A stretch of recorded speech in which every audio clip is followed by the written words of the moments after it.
অহংকার ও অন্ধরাগ কখনোই ভালো ফল বয়ে আনে না। একদিন এক শেয়াল নিজেকে খুব বুদ্ধিমান ভাবছিল। সে সবসময় ভাবতো, আমি যদি বনের রাজা হতাম তাহলে সবাই আমার কথা শুনতো। কিন্তু সে জানতো সিংহই বনের প্রকৃত রাজা। তাই শেয়াল এক কৌশল করলো।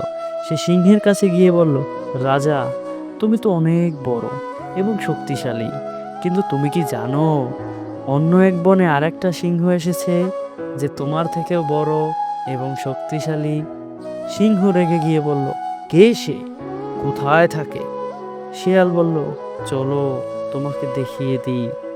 শিয়াল সিংহকে নিয়ে এক সরোবরের কাছে গেল এবং পানিতে নিজের প্রতিচ্ছবি দেখিয়ে বলল, এই যে দেখো, সে তোমার দিকেই তাকিয়ে আছে। সিংহ প্রতিচ্ছবিতে আরেকটি সিংহ দেখে গর্জন করলো, আমি তোমাকে শেষ করে দেব, এবং সরাসরি পানিতে ঝাঁপ দিল। কিন্তু পানিতে তো কোনো সিংহই ছিল না। সিংহ তৎক্ষণাৎ ডুবে গেল।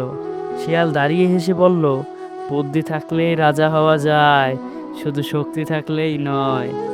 শিক্ষা: অহংকার ও অন্ধরাগ কখনো ভালো ফল বয়ে আনে না।